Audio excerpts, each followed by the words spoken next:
economy, and trade system are critical to competitiveness. However, we have recognized that many women-led organizations, they continue to face challenges such as high transportation costs, custom delays, limited access to trade information, and weak integration into global chain. This session is therefore aimed at bridging these gaps with real-world knowledge and experience perspective with our seasoned speakers. We are privileged to have distinguished speakers and panelists who will bring deep expertise in logistics, trade finance, partnership, and supply chain. I am confident that the discussion today will be insightful, practical, and impactful. I encourage all participants to engage, ask questions, and take advantage of the knowledge being shared. Once again, I thank you all. And before we start on the program, I know most of you don't know what the Organization of Women in International Trade actually means. OWIT. Organization of Women in International Trade is a global non-profit professional association which is dedicated to the advancement of women in international trade and business. It was established in 1989, and it has brought together a dynamic global network of professionals, entrepreneurs, policymakers, consultants, academia, and trade practitioners who are actively engaged in international business and trade development. The organization currently operates through a network of chapters across the globe in America, Africa, Europe, and other regions, connecting women and men who are committed to inclusive and sustainable global trade. OWIT's core mission is to foster international trade across the globe through networking, education, mentorship, capacity building program. It provides a platform where members can exchange knowledge, build partnership, and assess opportunity that will strengthen their participation in global trade. As OWIT as an organization, we host webinars, conference, and provide professional development programs that address current issues in international trade, including export readiness, trade facilitation, and logistics as we have today, finance and digital trade. Through our network, OWIT has continued to empower women, business-led businesses across the globe. And today is not different. This our session is going to focus on strengthening the capacity of women entrepreneurs and professionals to effectively participate in cross-border trade by improving their understanding of logistics systems, supply chain operation, and trade facilitation process. In today's intercontinental global economy, efficient movement of goods is essential both for women and men's growth and competitiveness. However, women businesses continue to face structural and operational challenges and navigating international trade system. The key objective of this webinar is to equip participants with practical knowledge of logistics and supply chain system for cross-border trade, enhance understanding of custom procedures, documentation, and trade facilitation. We also want to build awareness on how to develop resilience and effective supply chain in dynamic global market, introduce digital trade tools that will improve efficiency, transparency, and competitiveness. Ultimately, this webinar aims to provide actionable insights that will empower women entrepreneurs to move goods across the border more efficiently, reduce operational barriers, and scale their business successfully in international trade. At this point, I would like to hand over to my co-moderators who will be introducing the speakers of today's, the lineup for the panels for today's webinar. So over to you, Salome. Greetings, everyone, and welcome to this webinar. We are happy to host you here today. We are looking forward to this exciting conversation that we are about to have. With us, we have amazing speakers on the panel, and I am going to introduce them now. We have Assistant Professor Bura Sabia. She is an independent researcher focusing on sustainability, logistics, transportation, systems, and aviation studies.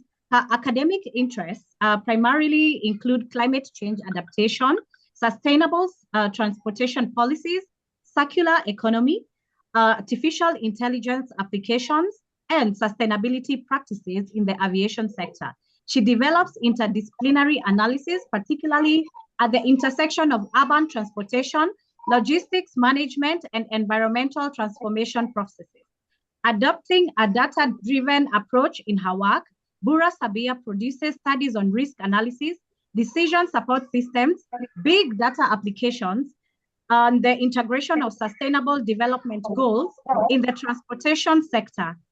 She also contributes to current discussions in sustainable mobility and aviation through academic presentations, sectoral analysis, and strategic evaluation reports. Welcome to Assistant Professor Bura. Our next speaker will be Nicole Patterson. She is a globally recognized expert in sustainable development, inclusive finance, and gender-smart investing, with over 20 years experience advancing economic inclusion across the Caribbean, African, the MENA region, and Asia. She has advised governments, financial institutions, and development organizations on integrating inclusive financial strategies into trade policy, infrastructure investment, and financial systems. Nicole has played a leading role in developing sustainable financial instruments and gender-inclusive investment strategies that expand access to finance for women-led businesses and vulnerable communities. Her expertise spans climate finance, ESG-aligned investment policies, infrastructure resilience, and renewable investment energies. She currently serves as the VP Partnerships at OWIT International USA and is actively involved in global women's leadership and sustainability finance initiatives. Nicole holds an MA in economics and certified expert in inclusive financial policy. Our other speaker today will be Siham Shafak. She is the co-VP Partnerships at OWIT International. She is international expert with 17 years experience with the UN. She is expert in industrial development, sustainable development, trade issues, market access, value chains, and has extensive experience with African countries and the African continent free zone trade area. Experience in advising governments and institutions on sustainable development and women's empowerment. She is a prominent women's rights activist, and she is actively involved in women economic development and formulation of local development strategies, including women and youth, advancing gender equality and economic sustainability. We are very happy to have these speakers with us here today. And with that, we'd like to get into the next session. Welcome to our speakers. And so we are now inviting Professor Bura. Please carry on. Welcome. Good evening, all of you from Turkey. And I'm happy to glad here sharing something important about just moving goods across the borders. If I'm available to share my presentation, please let me know. I want to share my presentation. Could you allow me to upload my presentation, please? And you're able to share your presentation.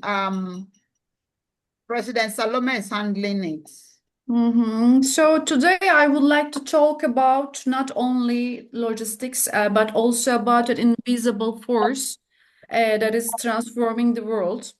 So I'm going to start my presentation here.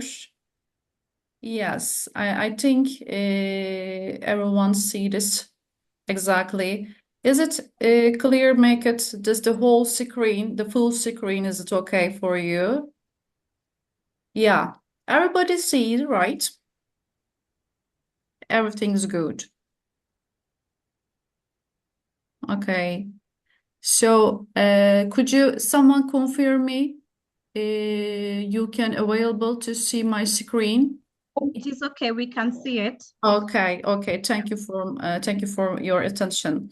Okay, today, thanks to OWIT International, we're gonna talk about this the powerful women's, strongest women's in this the logistics and the supply chain management system, also trade, customs, borders, all over the world. We need this powerful woman. So the title is, I figured out, is the growing power of women for redefine, reshaping this the future of the global supply chain system or the logistic systems is very important for us. First of all, let me introduce myself shortly. And I'm an assistant professor at the Istanbul Medipol University, also head of logistic program.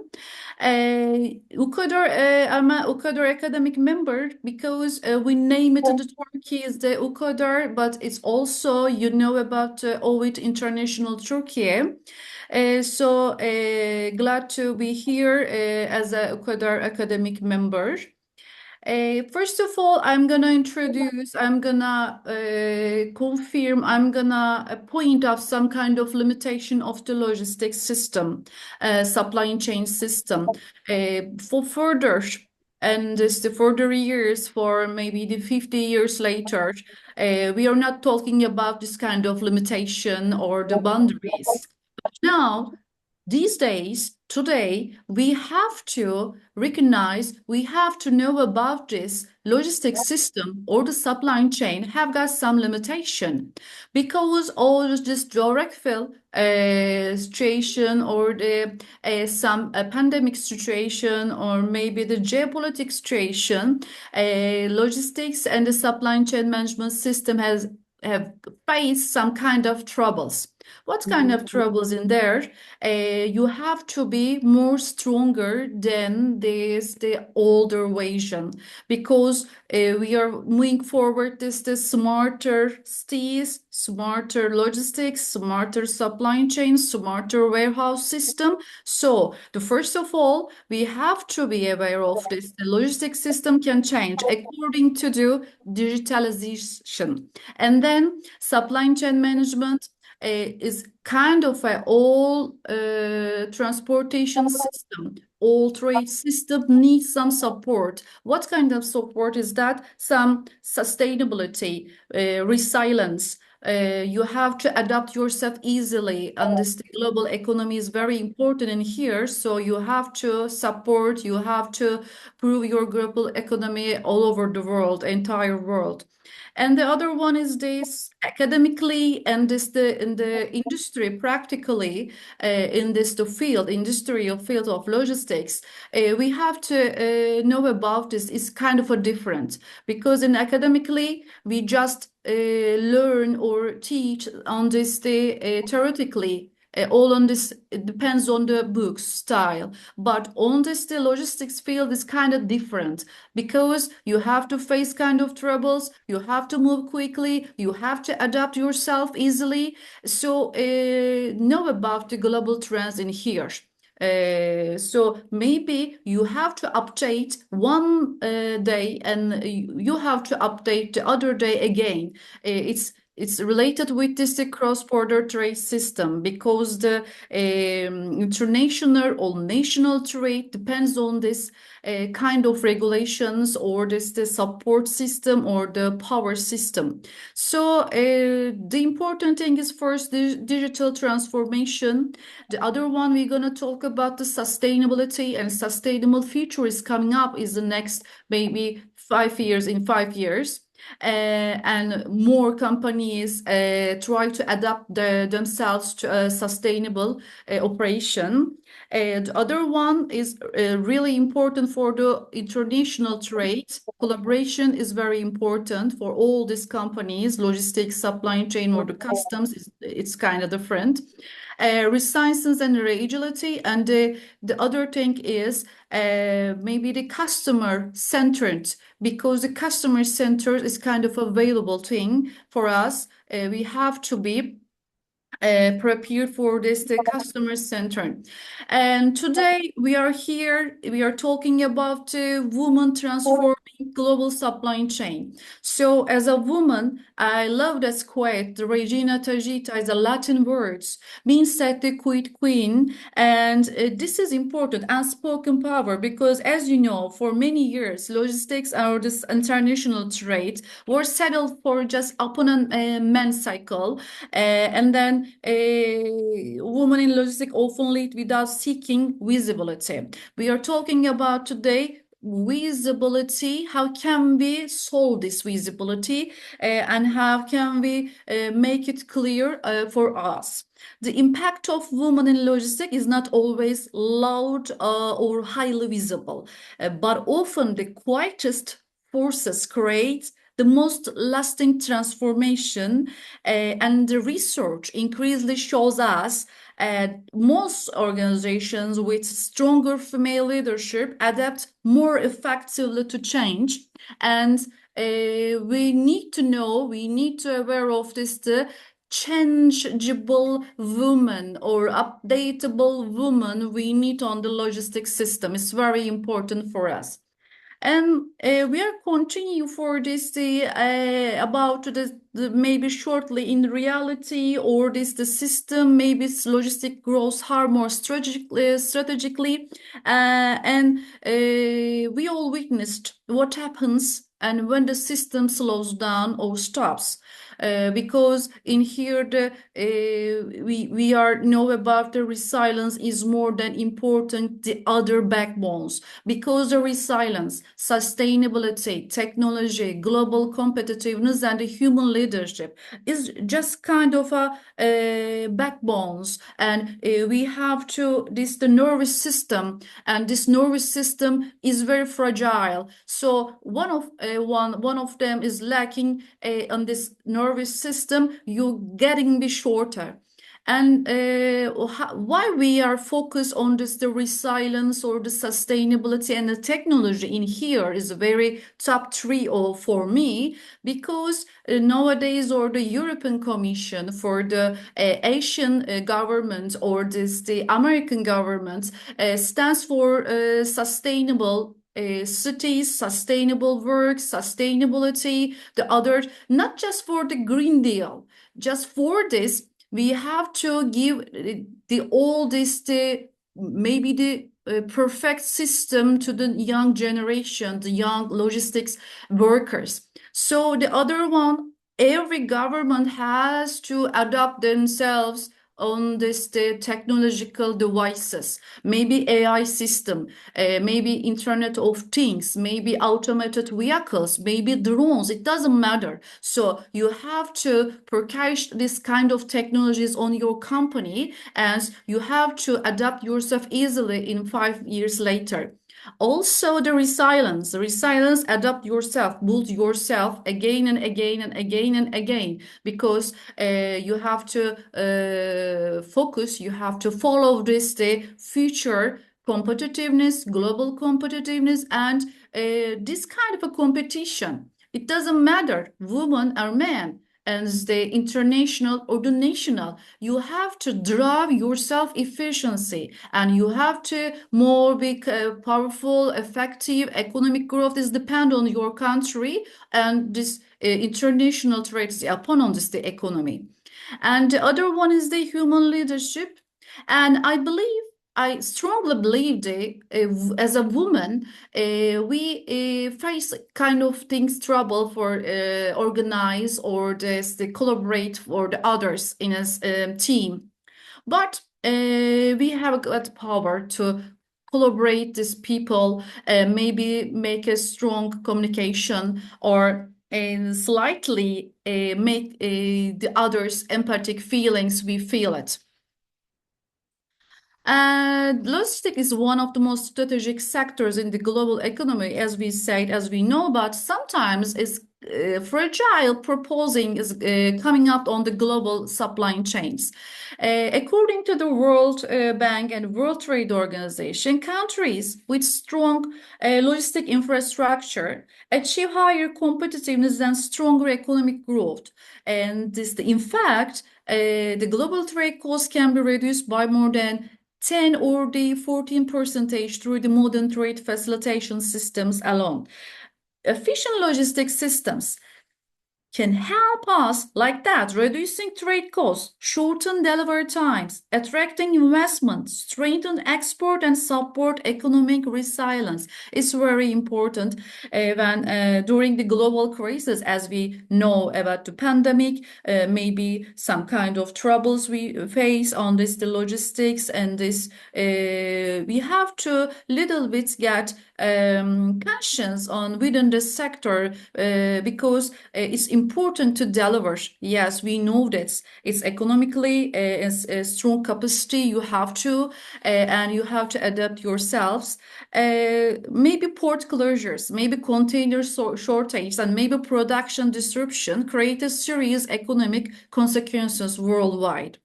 But another critical question is here: who is shaping this system?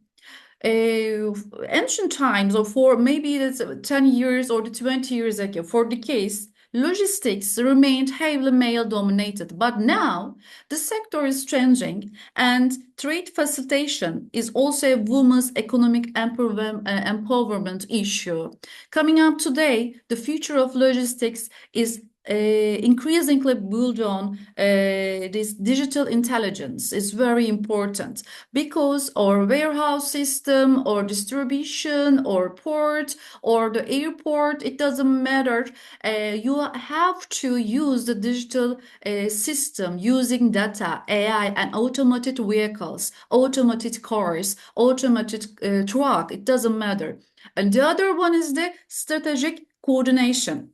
This one is, how could you know about your the others' reaction, or this the others' expectation? This is the strategic coordination. So you have to know about the shortage within your trade, in your supply chain management system. The other one is the communication. As a woman, I believe we have a strong communication skills, so we can proceed, or we can insist of saying something, and if I want to do this, yes, I want to do this. The other one is another option for us sometimes in women, and critical thinking is coming up in here for the communication. You feel it when you are the others' perception, or the picture, all picture, when you are looking at it, where is the shortage coming up, and then you can put your finger on the button.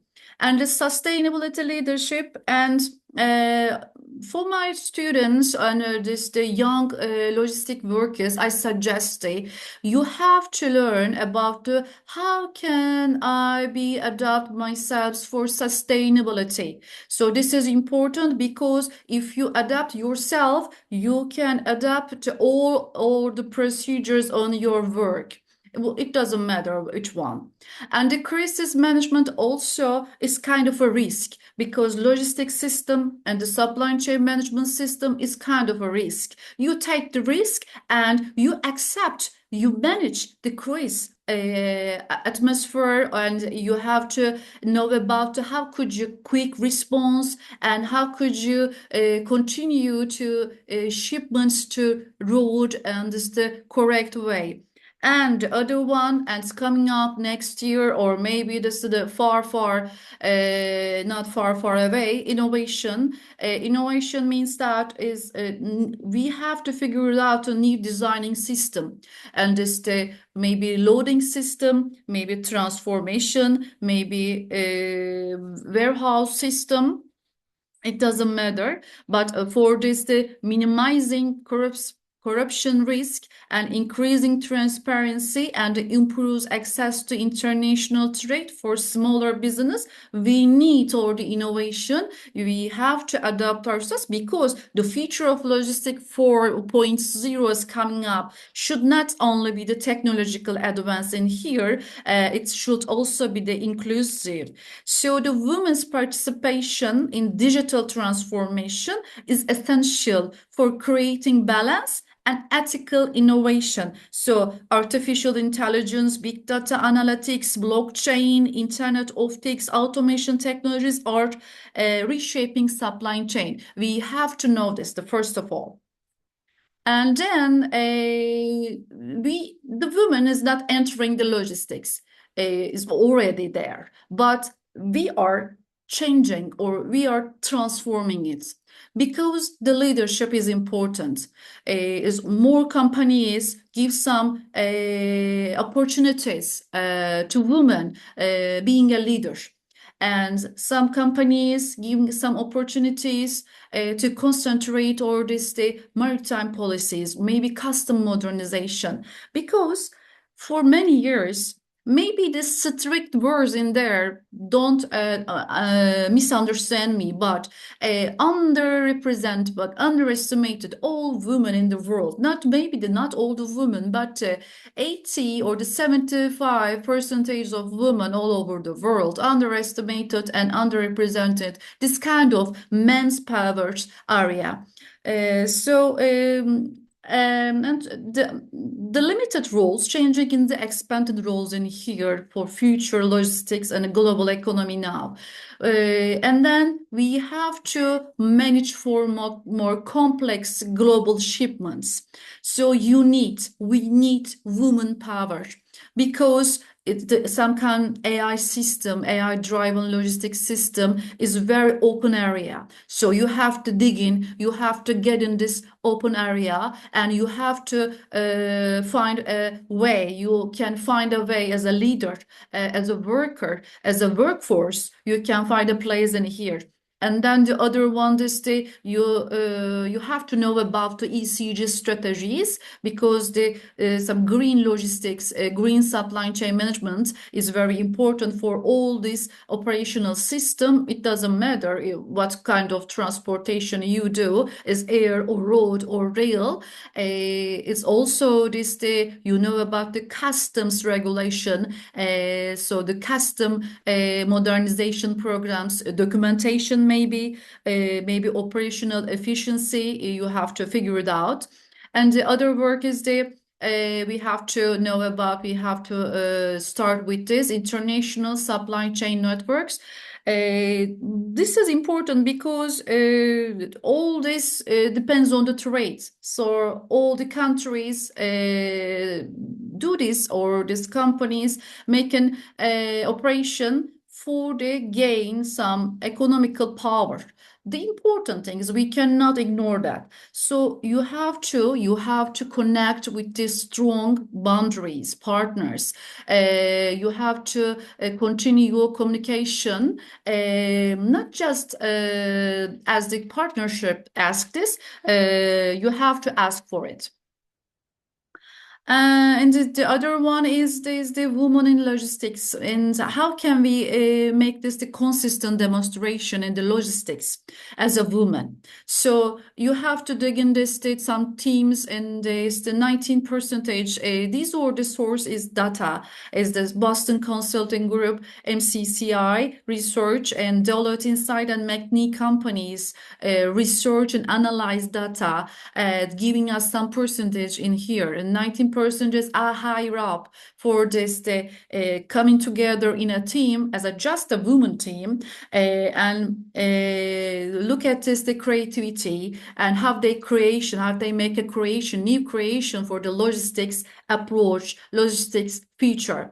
And the other one is the 23% update as a higher position, and the ECG performance is the gender device leadership is very important because 2050 European Commission asked for all over the world, not all over the world, but you have to adopt yourself, or this the Green Deal. So the maybe sustainability or the stronger ECG performance is asked for you this again, women and the men workers is kind of the same level. So it's very important, not just the healthy workers, is also the women can get introduced themselves very easily. The other one is the Deloitte Insights making an analysis, and there's 27% some kind of challenging system. How could you make it better for the delivering the risk management system? How could you make a better decision on your uncertain situation? And how could you recognize the barriers? And how could you make an automatically collapsion? It's very important. The other one is the McNeese and companies analyzed, and here 15% is coming up, improved long-term profitability. So more companies are strained. All these industries area on this area, real transformation requires in here, and they adapt themselves easily. So the other thing is the adaptation. Another case. This is the another case. This is the another problem for the adaptation. Yes, we are talking about the sustainability. We are talking about climate change. We can talk about cyber attacks, and the inflationary is very important for each country, and the labor storage. But we have to learn about this, how I am an optimal leadership. Yes, adaptation is very important, but first of all, you have to focus your optimal performance. So how can I make this? First of all, you have to know about this, your uncertain trade policies. First of all, you have to aware of this. You have to learn. You have to know. The other one, climate distributions, and geographically all over the world, you have to handle it. Maybe this magic strict, and you have to know about which countries have got some kind of climate disruption, maybe natural disaster, maybe environmental risk coming up for the next country, or it's yours. And this cyber attack, the other takes all this, the artificial intelligence or the data is holding on this some kind of a system, and these are the technological system is open. This all the technological system has got a layers. Yes, we protect each one, but the cyber attacks is very important. You have to keep your data for yourself. And the inflationary pressures, rising costs of fuel, raw materials, and transporting make margins pricing is another case. And the labor strategies and the rapidly shifting trade corridors, and another case. So in the trade, we are talking about the economic power of women. When we speak about women in logistics, we are also speaking about economic inclusion. What we are saying this, because women out business worldwide continue to face disproportionate barriers in cross-border trade, financing, custom procedures, and digital access. The different perspectives is the strength and the crisis management. This the another focus. Improve understanding of customer needs and increase innovation capacity is very important. And so for the woman, as a woman, we have to create opportunity. If you don't see any opportunity in your country, please figure it out. Please dig into the logical system, for further system, digital system. Try to learn about the country's customs regulations, and the logistics system for future must not only be the fast and the sustainable, they must also be the sustainable. So a woman exporting textile from Turkey, a woman-led agricultural cooperative in Africa, or a female technology supplier in Southern Asia, all depend on accessible logistics system to compete globally. So as a woman, we have to aware of, and we have to bring ourselves, and is not an optional strategy, is a strict strategy to obey and to find out. And these are some data information in here. Investing in women, some companies, and DHL has expanded global diversity and inclusion initiative focused on increasing female leadership in supply chain management operation system, and supportive companies, the one of them, and the Maersk and the UPS, FedEx, and women in logistic and transportation companies also getting more women leaders. Also, they support, improve themselves This for is the representative. insightful. This is very, very insightful, and we're happy, Prof. But we have to maximize time. We have Okay, quickly I finish. 3 more minutes. Okay, thank you so much to inform me. And then I'm gonna finish my presentation, just 3 pages in here. This digitalization is creating new opportunities for women. Please don't get rid of this kind of information. That we are focused artificial intelligence, blockchain, automation, and real-time data visibility. And it's very important for the nature of the logistics. And then supply chain data scientists, you have to figure it out, or this the AI logistics strategies, sustainability executive, a custom technology expert, or global trade policy leader. So companies are investing in the green logistics. You have to point it, sustainable aviation fuel, electrical fleets, circular economy, or low carbon warehousing. And women are leading sustainability and sustainable transformation and for the better future. So the leadership, as a woman leadership, you have to know about the environmental responsibility, resilience, transparency, and the social impact. So behind every shipment are workers, planner, custom officer, drivers, analysts, warehouse teams, technology specialists, and decision maker. Women in logistics represent a kind of opportunities. Of course, there are coming challenges, but also there are the solutions, some kind of networks, mentorship, confidence, collaboration. You can get your vessel, and then you can be stronger, smarter, and more sustainable woman in here. And the last message to the logistic industry, I would like to say, if we want stronger supply chain, we need more inclusive supply chain. And we cannot afford to leave half of the world's talent behind, because the other talent behind is women. So maybe we can know about it will be shaped by leadership. You can focus for just how could you be a leadership? How could you be a leader?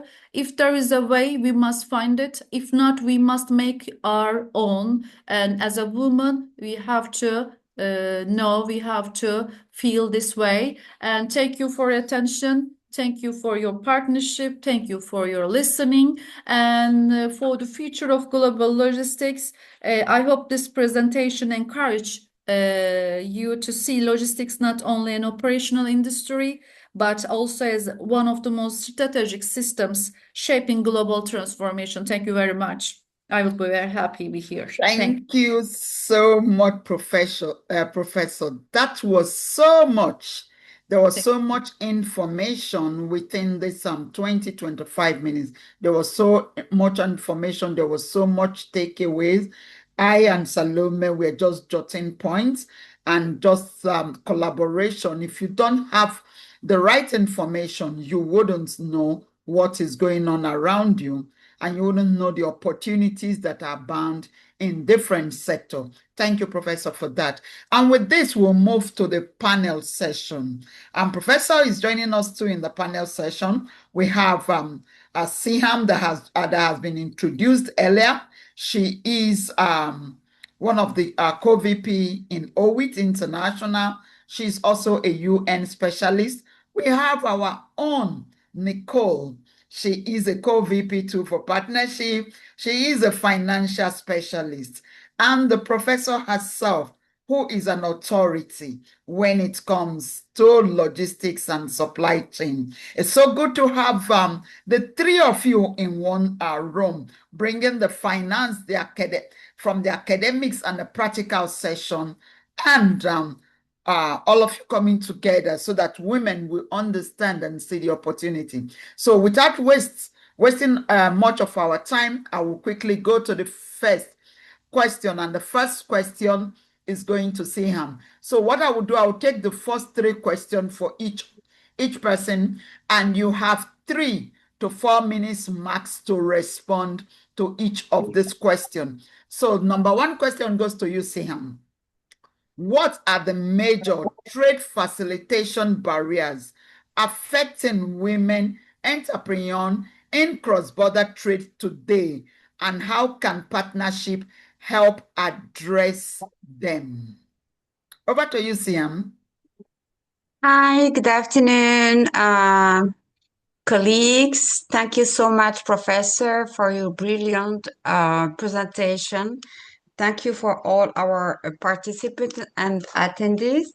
I know that the time is tight. It's just to say first that the trade facilitation theoretically is impartial, is gender neutral, but in reality, it affects the trade facilitation barrier affects more women than men because of first some social background, cultural background, financial access or financial issues, and digital divides.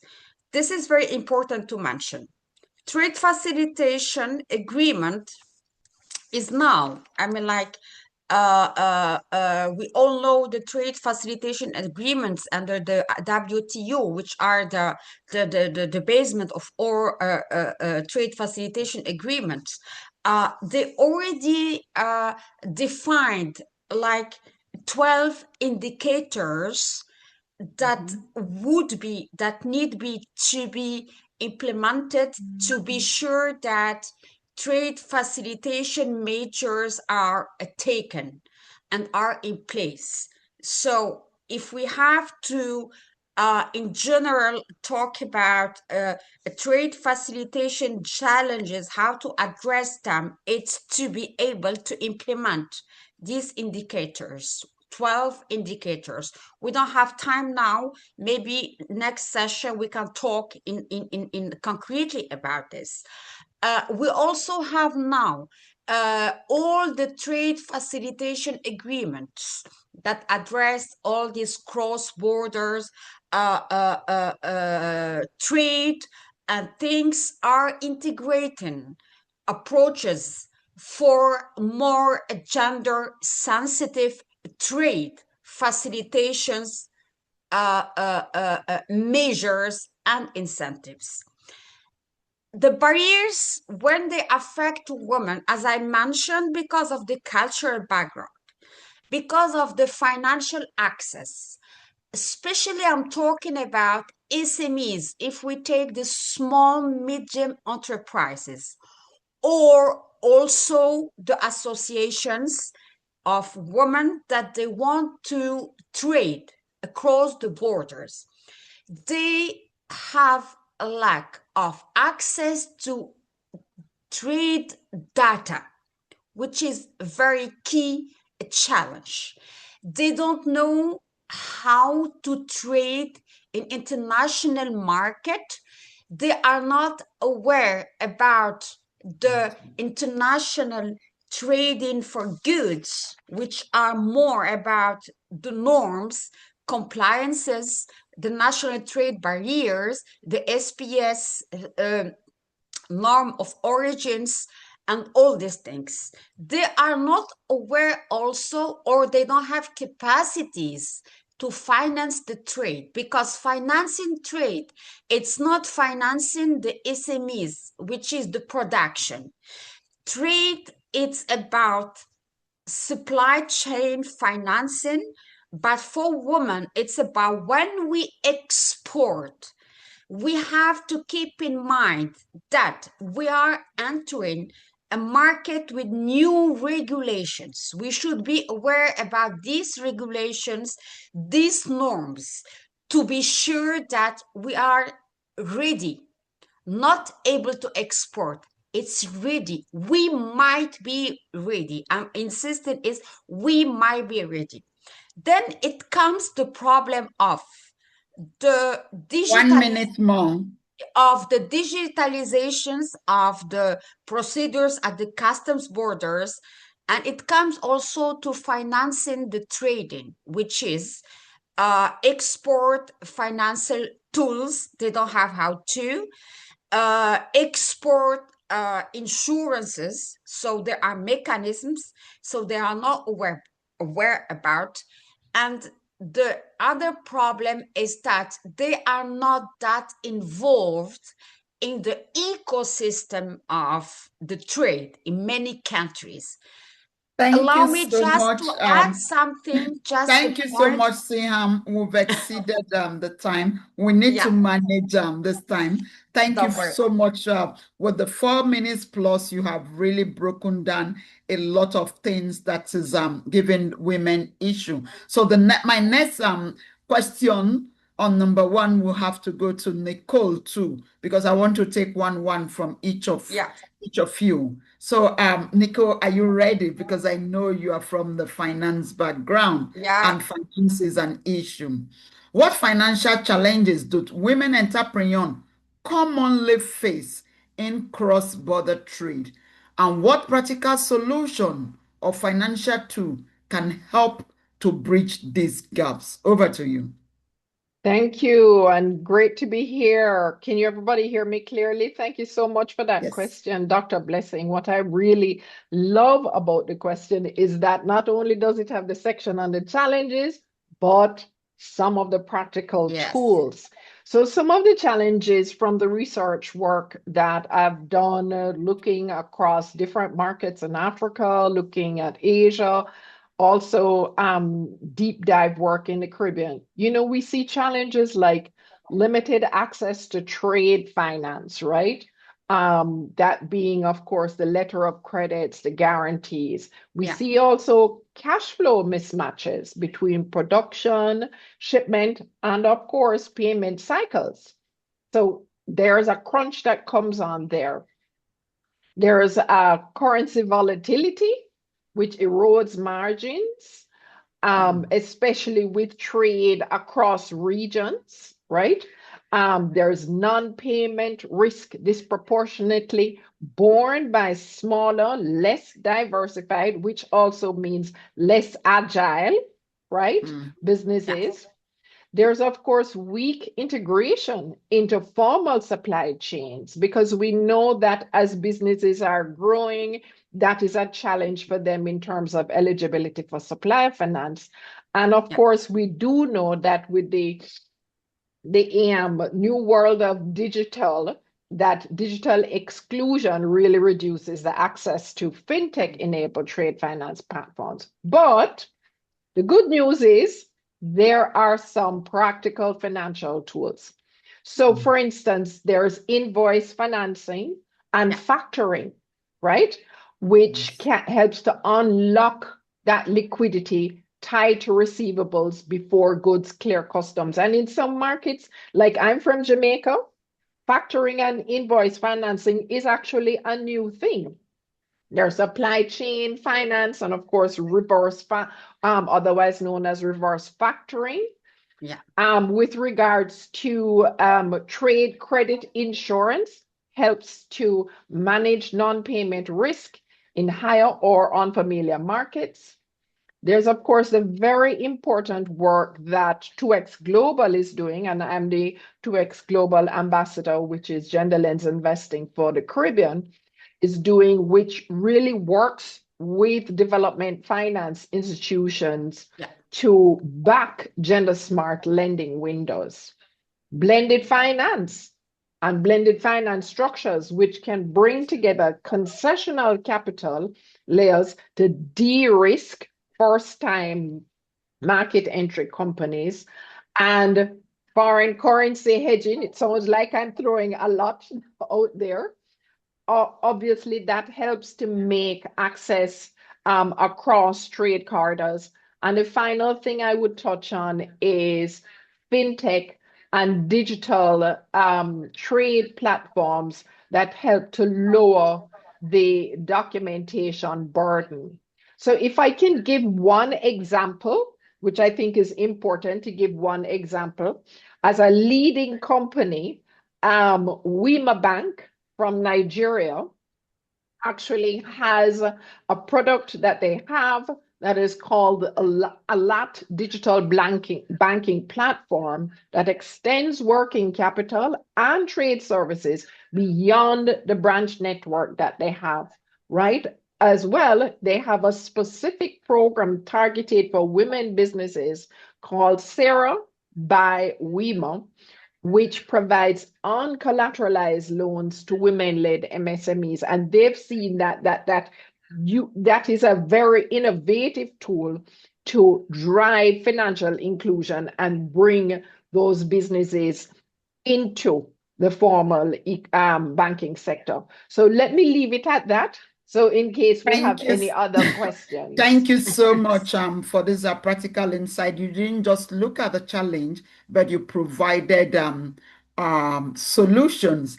And I think this is one of the things I and Salome will look at if we're going to create both a roundtable and a capacity building for the OWIT chapters across the globe, because you can't export without understanding the terrain, or you end up making a whole lot of mistakes. Thank you so much, Nicole.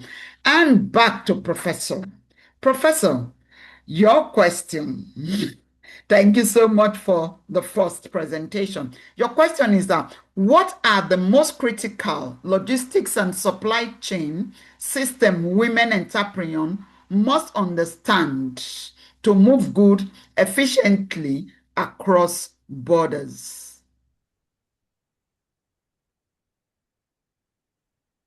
We can hear you. I'm so sorry. Okay. Thank you for Thank your you. question. And for women entrepreneurs, especially understanding supply chain systems is essential, not only for competitiveness, but also for market access and long-term sustainability. So maybe we can talk about in here some several key systems and particularly important. The first one is the must understand transportation management system, because the transportation is the backbone of the international trade. So there's the maybe need visibility over shipping routes, freight costs, custom timelines, and delivery performance in other. And secondly, customs and trade compliance system are absolutely critical. Many SMEs fail internationally, not because of the poor products, but because they struggle with documentation, maybe tariffs, maybe regulatory compliances, maybe border procedures. And this maybe the last one is the business increasingly need real-time supply chain visibility technologies. And today's global supply chains operate in an environment shaped by geopolitical uncertainty and climate risks, cyber threats, and port distribution.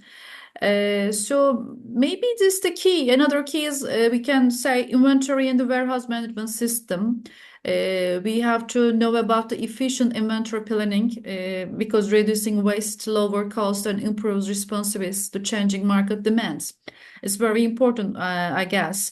From an industry perspective and in academic perspective is kind of a different, but as an industry perspective, agility is becoming more available than size.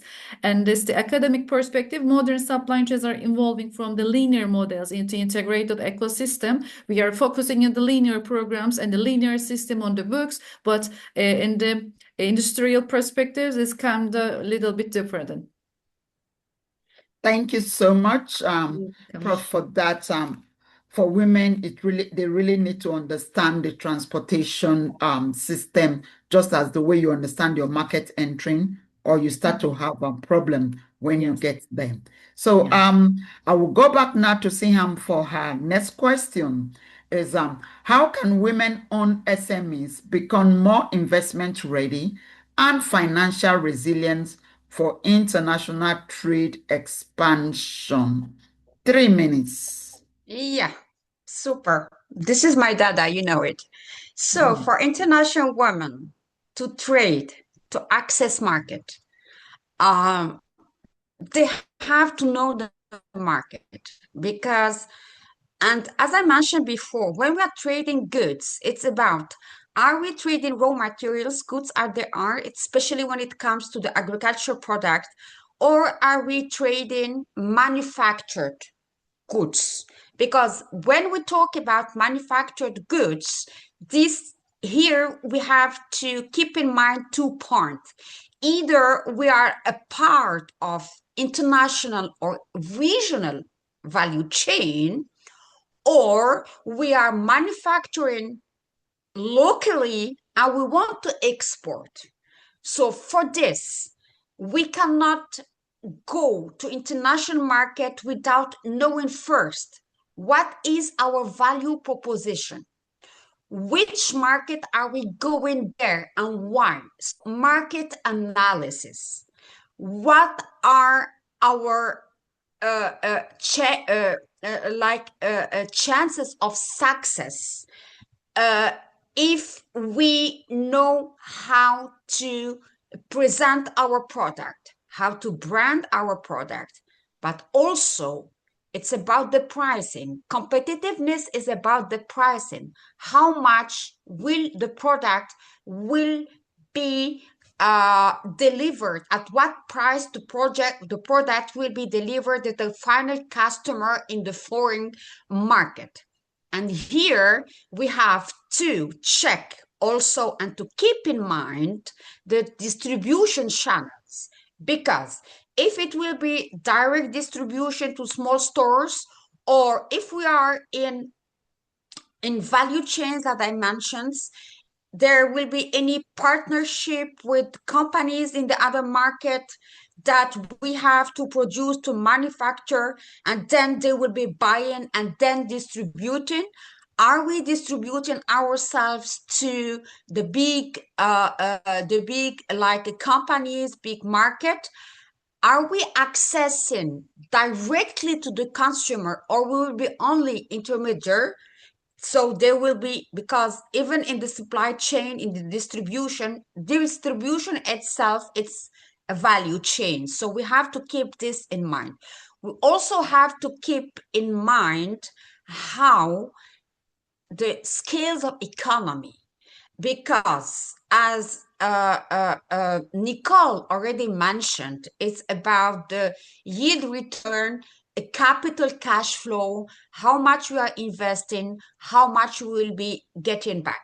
So if we don't know the market, and this is the entry point, is the market analysis. Market analysis is about the size of the market, the size of the consumer, the competition, if the product is it available or not? Because if the product is not available, we might have 2 strategies, like niches. So we can go for some niches market. We can they can allow us to offer higher price, so higher returns. Yeah, if we understand this. So to go for competitiveness, we have to check the market, take into consideration the whole costs through the value chain. And final things, it's also about the branding and the sustainability. And why I mentioned niches market, because currently, for example, in Europe, so that we can have the participants ask questions, please. This is very important point. We need to work with time so that participants are already dropping. Why and I'm a lot talking, of them want to ask questions, please. Niches market are very important, and very important for women, because if women can understand the sustainability constraint, like friendly product, climate friendly product, clean productions, product that are sustainable, and that Siham, please, I have to stop you. You were supposed to do 3 minutes. We've done 5 minutes, please. We're trying to manage the time that was allotted so that we are not logged out when it gets to that time. And please, participant, just wait. We'll have time for question and answer.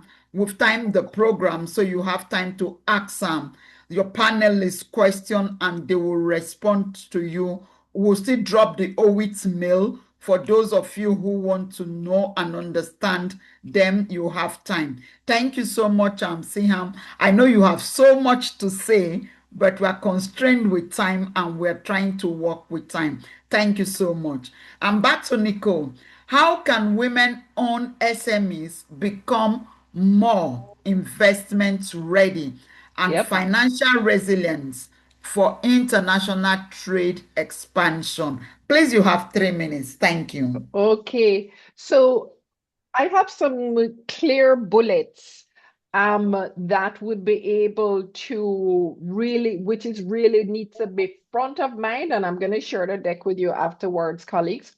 Really needs to be front of mind for businesses as they are growing, whether they're growing from the micro stage to the small stage, or they're at the growth stage as a small business. So one, very important, and we see that across the board, whether they're micro, sometimes small, Yeah. formalize financial records.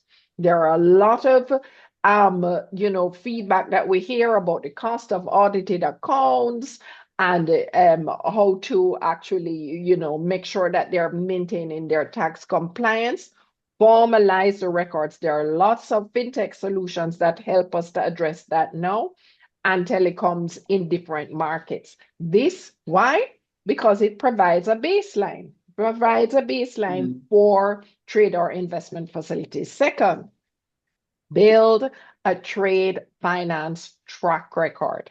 So you're going to be starting with your small documented transactions. As we say again, we have a lot of digital solutions that can help us to do that. And why that's important is because that ensures the creditworthiness and the paper trail that hopefully when you're engaging with your development finance institutions or those entities in your countries or regions, they will be required. Third, look at aligning to investor framework, right? So whether or not that is ESG reporting, and Siham was speaking before, and also Professor was speaking before about ESG reporting.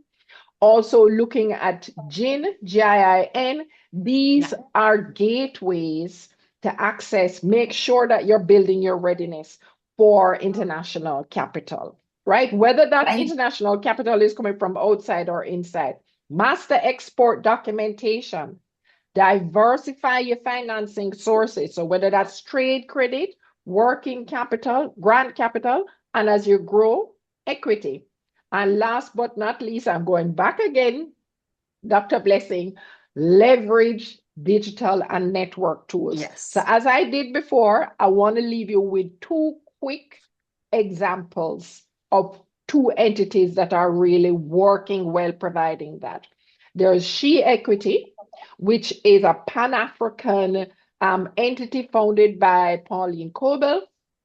And She Equity helps women-led SMEs to even access carbon markets and secure environmental certification so that they can get into EU trade corridors.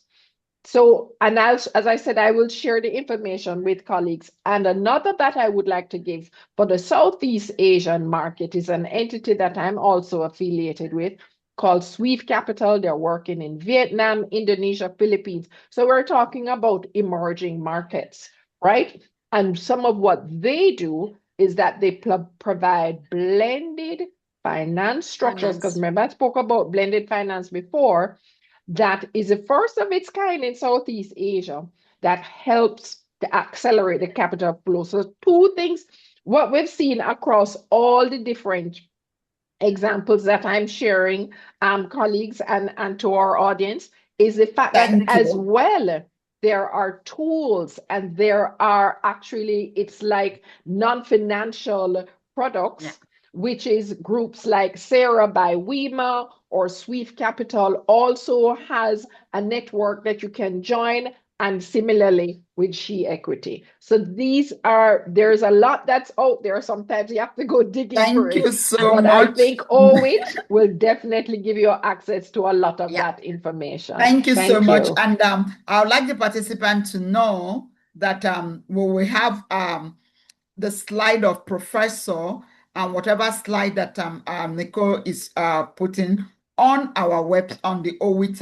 website, Yeah. and those at the local chapters too can access it via their own website and through their country president. Thank you so much. And we go to the professor for the final question before I hand over to my co-VP Salome. From both academics and industry perspective, what strategies can help businesses build resilience and sustainable supply chain in today's dynamic global markets? Over to you, Prof. Okay, so for saving times, I will be short.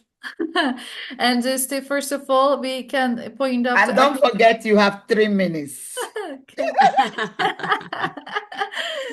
And you'll be nicer now. And academically, resilience refers to a supply chain's capacity to anticipate, absorb, and recover from shocks.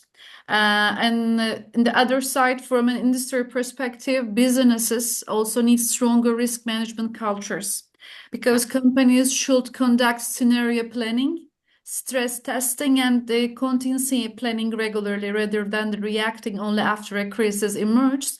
Most importantly, the future of the supply chain will be shaped by balance, and the balance between efficiency and the resilience, between globalization and localization, and between economic growth and the environmental responsibility.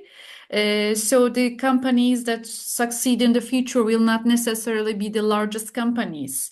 They will be the most adaptive, data-driven, collaborative, and the sustainable ones, I guess. Thank you. Thank you so much, Professor. We are truly honored and grateful. At this point, I will hand over to Salome, who takes us through the questions, takeaway, and possibly our parting shot. Over to you, Salome. Thank you so much. Wow, that is quite a wealth of information. Thank you so much to our speakers. At this point, I'm inviting our participants to ask their questions. You can either put them in the chat box or I can allow you to unmute to ask your question. But we shall start with the ones which we already have in the question and answer chart. Yeah, I wrote it, Salome. I'm so sorry. When I'm waiting, I don't want to lose the time, and I wrote it. Yeah, it's okay. It's okay. There's no problem. But we shall ask. There's one which is still not answered, so we can ask that one. So given the current wave of global economic instability, shifting trade policies and geopolitical tensions disrupting supply chain, what specific strategies and safeguards would you recommend for women exporters of raw materials to protect their businesses from being the most vulnerable link in the chain? And how can international trade frameworks be redesigned to insulate them from shocks that they have no control over? Prof, do you want to take that one first? It doesn't matter, but first of all, the women exporters of raw materials are often positioned at the most fragile points of the global trade, and they carry production risk, currency risk, logistic risk, and financial risk, while having this least negotiating power in international markets. So strengthening resilience therefore requires action at both the business level and the policy level. So the first one is maybe to diversify markets and the buyers, expand into regional and the south-south trade markets, build multi-buyer contracts instead of exclusive agreements, use digital trade platforms to access alternative customers maybe, and develop local and regional value chains alongside global ones. For the others' perspective, we have to touch on the move up the value chain. Agricultural exporters can move from raw crops to processed goods. Mineral exporters can participate in refining or packaging stages. Or another one is very important. Textile producers can shift from raw fiber to branded products. So maybe some kind of invest in supply chain visibility and digitalization. Again and again, I say that the digitalization, but really, believe me, is very important in the logistic and the supply chain as for the trade, real-time trade information, for the real-time information is very important. Digital inventory tracking, blockchain-based traceability, AI support system, so on. So maybe the last, but not the least, build cooperative expert networks and secure financial protection mechanism is very important. This is the Yes. greatest vulnerability is financial exposure during global shocks.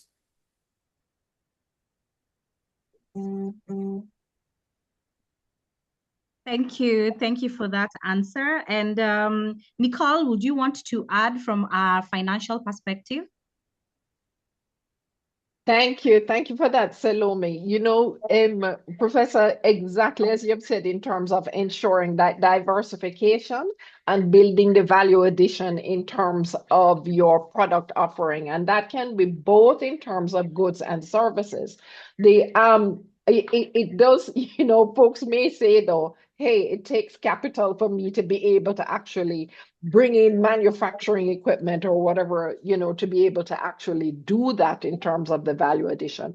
But one of the things that I also wanted to add, Sabiha, is looking at trade credit insurance. Yeah. In a lot of cases, Yes, we can that's right. see in terms of the export-import banks and to see where there may be possibilities that there may be that kind of facility at the country level that helps to manage the non-payment risk. And of course, that non-payment risk factors in where, you know, if you have a 30-day receivables, 90 days, you're still out there waiting to try and receive financing to the payment for what is actually on the water. So I think we're seeing that situation again right now, right, Professor, that the disruptions, the significant disruptions within the supply chains are really reinforcing the importance of resilience being built into your business model, making sure that trade credit insurance is being built in, and to the extent that you can access some kind of blended finance. So that's what I would just want to add to that. yes. I Salome. agree, yes. Thank you. Thank you so much for that response. That was really good. We will still go back to the question that was answered, and then maybe we can get a perspective from the other panelists.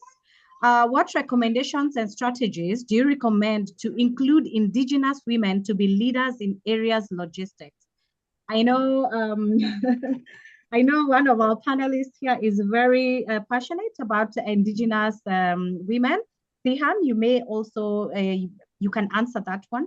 You can add on to what Prof has answered already in the chat. Yeah, just for me to know, I'm like, and as I mentioned before, 2 days before when we're talking about currently there is the stereotype that the logistics system on the logistic industry is more male oriented. So, which is like, we are here to break in the stereotype, and we see that there are involvements and there are also even strategy at the level of the national, international strategies, frameworks that enables the woman involvement in that sector. So no more gender issues should be normally appear.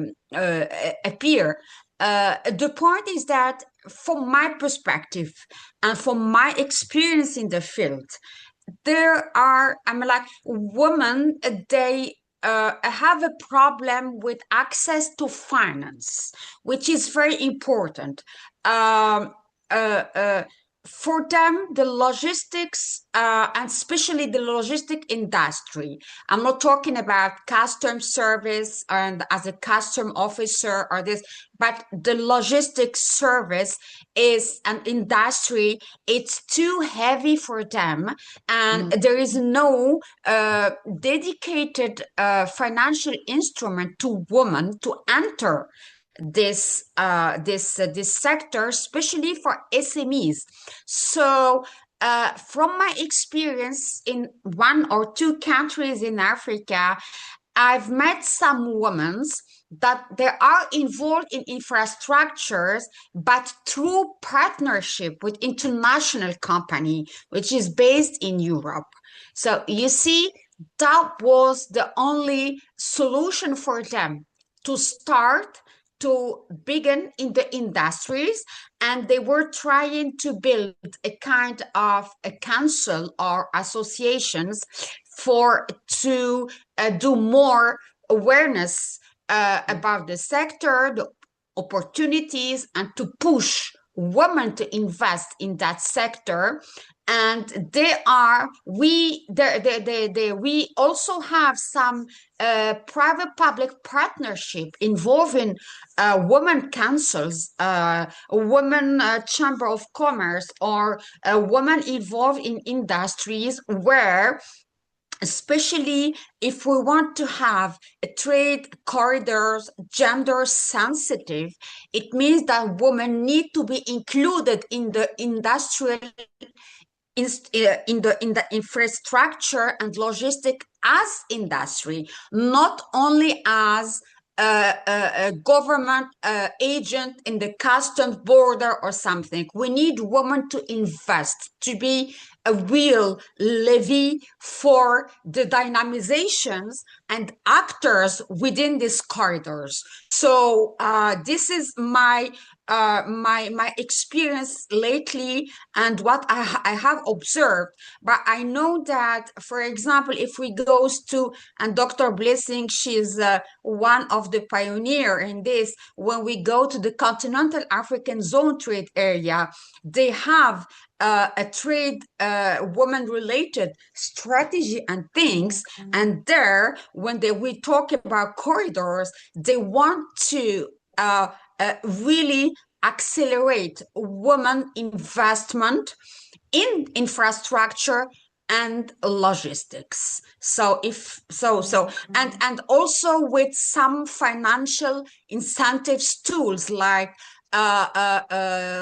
free, like a grace period if they get credit from the bank, blended finance, as Nicole mentioned, innovative mechanism tools, private-public partnership. This is very important. I've seen this.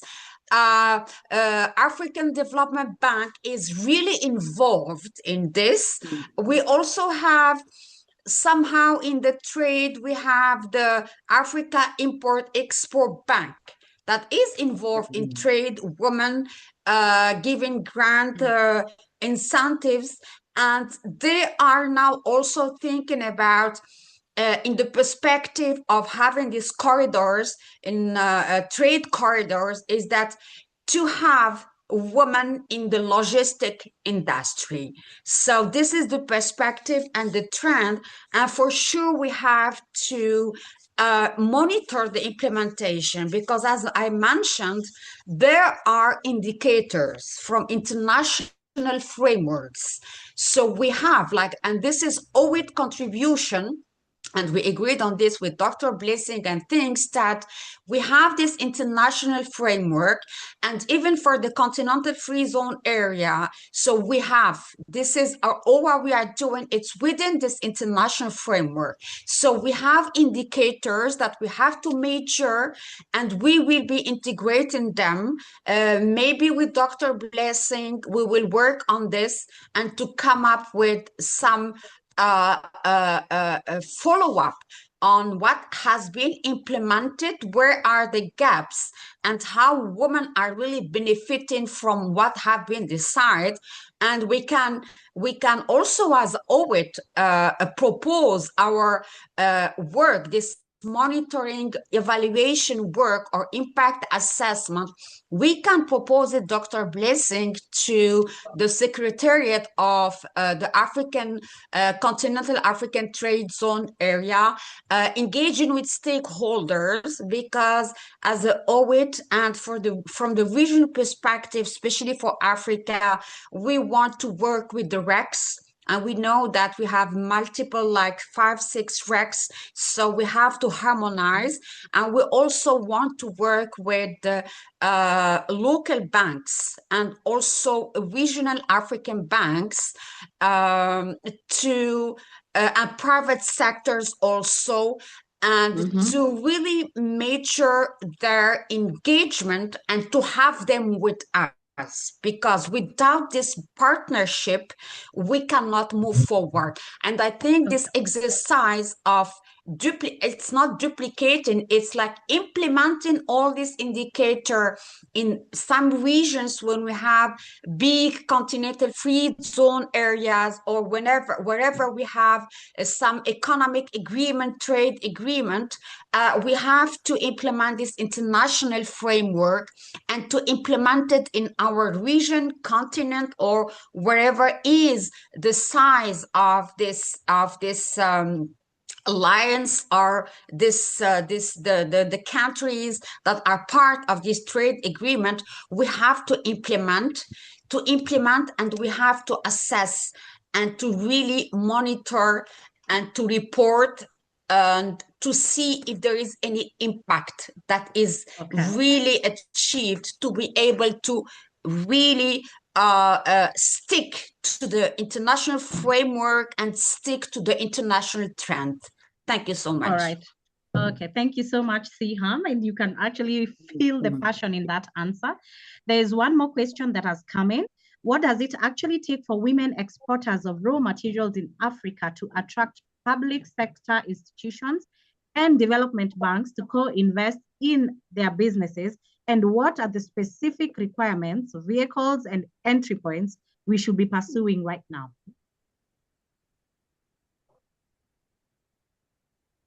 How do they attract public sector institutions and banks to invest in their businesses?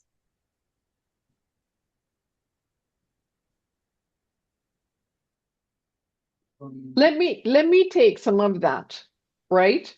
In terms of, because it is talking about investing, which is completely different in terms of positioning, in terms of like loans. So remember what I covered was making sure in terms of formal financial records, building a trade finance track record.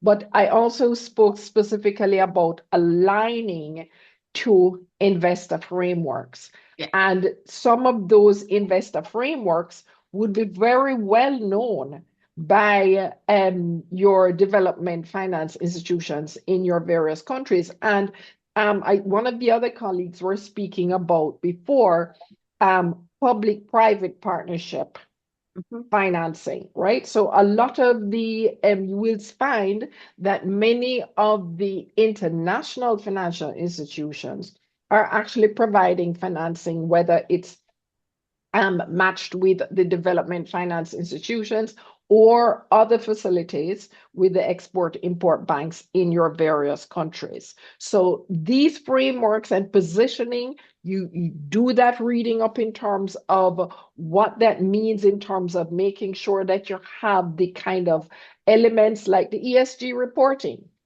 right? Yeah. You need to be able to show how you are positioned in terms of fulfilling the ESG reporting. ESG, that's environmental, social, and governance reporting. Do you have your board in place? Do you have supply chain mechanisms that are clearly in place, that are showing where your supply diversity is also taking place? Because that makes sure that you're ensuring on the S, the social part of ESG. And so what we're seeing, for instance, in some cases like the EU, okay, we're speaking different from the EU, but EU Corporate Sustainability Reporting Directive is making sure that it's cascading down in the supply chain, right? So that would be the most crucial thing, I would think, in terms of engaging with the financial entities. There's quite a bit of work that is being done by entities like Bamboo Capital, by entities like Alethea Finance. I already mentioned She Equity, that is working across multiple different markets. Some of those ones that I've mentioned, there's Root Capital, that's another example. So by making sure that, and you know something, I like where the direction that Siham was going before, Dr. Blessing, where she was saying, loop back, because we're going to make sure that we provide more information through OWIT International and our other webinars. I think this is showing very clearly where there are those needs. Very importantly also to, of course, you want to be able to go to the free public goods, meaning public information that's out there, and that's through a lot of the UN organizations or like AFCFTA that Dr. Blessing was speaking about before. So if you look, go to the International Trade Center, you will find a wealth of information there from markets, from positioning. If you're looking at doing diversification in terms of sustainability measures.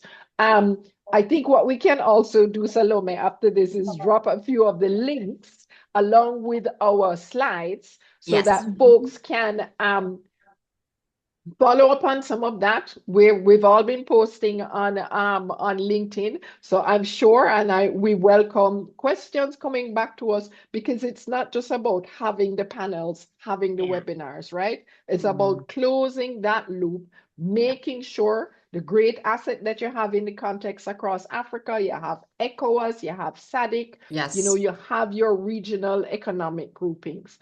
Dr. Blessing, I'm leaving it with you.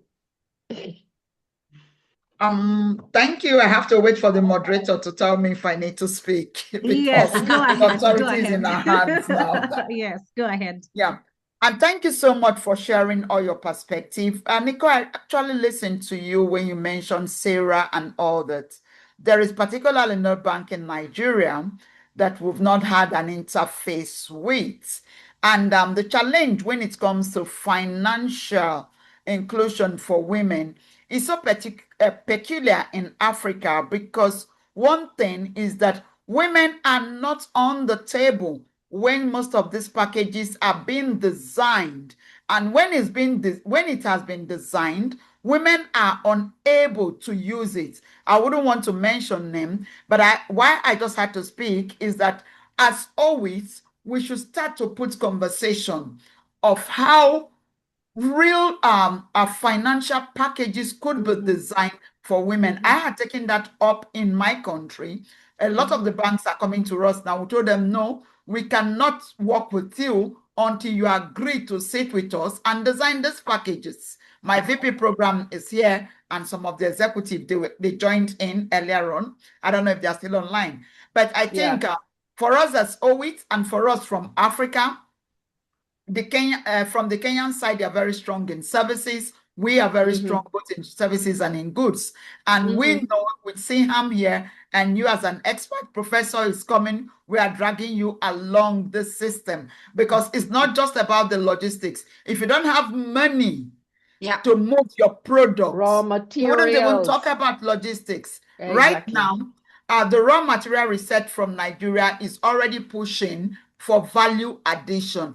Value addition, I told them, will not work until we start to design packages and infrastructures for women that are friendly for women and women can use. That's what I said. And to design this, the women traders needs to sit with them at the table. And that is one of the things as OWIT from Africa and the experts, we need to sit and start to advocate. We need to be at the table. We need to design these packages with them at the different with the different recs and the AU to get a financial packages that will work for women. Yes, trade does not know gender, but we must understand that trade for men and women, when it comes to trade facilitation, doesn't work the same way. But we're not asking that that the laws should be broken down, but it should be a policy that will be encompassing, that will allow people to walk through this. Without that, we can only develop product packages, and at the end of the day, those products cannot work for the people they were developed for because Absolutely. they were not in the room. Thank you. Over to you, Absolutely. Salome. Absolutely. And that is Dr. Blessing, Thank you so very much. much the case, Dr. Blessing, Salome, in multiple markets. Salome, if you allow me just to Yes, add something before you have 1 minute, Siham. Yes, 1 yes. minute, Thank Yeah. you, please. Dr. Yes. Yeah, I'm gonna Thank say you. something. The last, maybe the most important thing for the African women traders or just the workers and the exporters, it doesn't matter. Just the woman is important for me. The women exporters, maybe in this kind of regional platforms, should position themselves not only as suppliers of raw materials, but as Right. strategic contributors to resilient In the and value value chain. added Mhm. global supply Mhm. chains. Mhm. Yes, I Mhm. believe in. So That's key. this is my last words for just But one. my last word, Yeah, but Dr. let me, Blessing, I have picking up also, on what you had said, 1 second there, Siham, is innovate on financial products also for the Yeah, informal market, correct. Yeah, right? And this absolutely is right. where we're seeing people like Adesua Capital that are doing incredible work bringing Yeah, in the informal sector. So we hear a lot of, oh, high risk. Oh, these are things are very real, yeah, but these are avenues to bring those businesses, those small businesses, because the truth is that they're not going to speak to the yeah, informal sector women exactly right. businesses. So Yeah. Salome, So, Thank you. we and Salome will be developing a program and she'll be reaching back to everyone. So we'll beg everyone, drop your email on the chat. Salome, Over to you to Salome.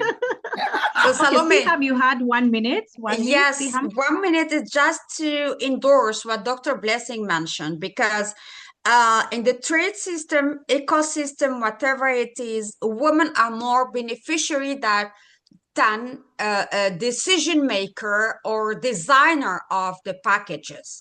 So the work we have is to restructure the whole ecosystem, because we cannot receive if we don't design, if we are not involved in the designing. This is the first point. The second point comes to what Nicole just mentioned, informal sector. We all know that in Africa, for example, women are mostly involved in informal sector. What we trying from my experience to shift them to the formal sector, it's through creating clusters or associations. And this is shifting. It's quite difficult, and I think it needs more investment and more financial tools than for the formal SMEs, because the cost of transitions, they are very, very important. So we have to, from moving from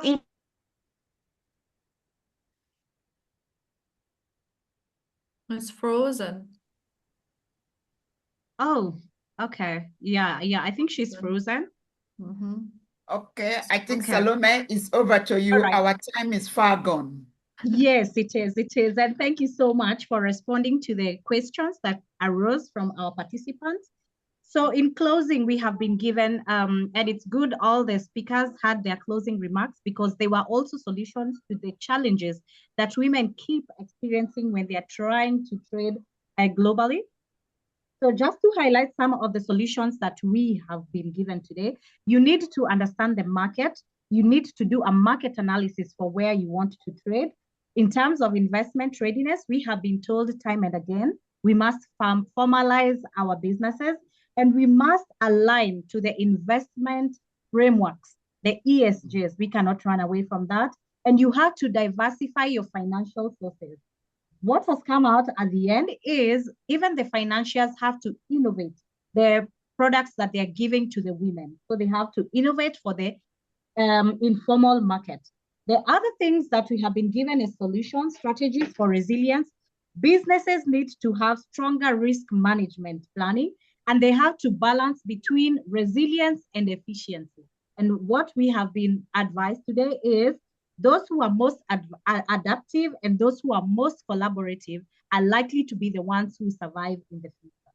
So we must be resilient, and we must be able to know how we are going to expand into the other regional market, we must make use of digital trade platforms. We cannot run away from that one as well. And the other key takeaway is, as women, we also must advocate for what we want to work for us. We must be at the table if we want to get the solutions that we are looking for. And with that, I want to give it back to my co-host, Dr. Blessing Irabor, so that she can close for us this session. And I want to thank you for being with us until the end of the session. And we shall be sharing this material with you. And if you have any questions, please ask us in our social media pages and also through our email. Thank you so much, Salome. And this has been a great session. It has been an honor moderating the session with you. We want to say thank you to our wonderful speakers. You've done an amazing job. And I just want to let you know that this is just a journey that has just begun, that we'll be calling you back once we get some questions. And from this discussion, we are going to be setting up some capacity building that will be taking place across OWIT and in the different regions also. I also want to thank our amazing participant. You've been awesome. You've stayed from the beginning of this webinar till the end. It shows that this conversation is something that is dear to you and will continue to support you. Please don't forget to send us an email, and also Salome, if you can drop the email. Don't forget to send us email at OWIT at the OWIT International. Look us up at our social media handles. Please send us an email. We are here to serve you, especially women. We are here to support you, to lighten this burden. OWIT is not just an association. It is a community of women supporting one another. So with this, I will want to say a very wonderful evening to everyone, and thank you. Please don't forget to join us on the 25th of June, where we will be discussing another important topic. And I wish you all a lovely evening and a beautiful day wherever you are joining us from. Thank you. Thank you so much. Have a great opportunity to sharing this platform with you. I'm very honored, really. Thank you so much. Thank Good you. evening from Turkey. Thank you so much. Thank you. Thank you so much. Yeah. So Salome, you can close the meeting by logging everyone out.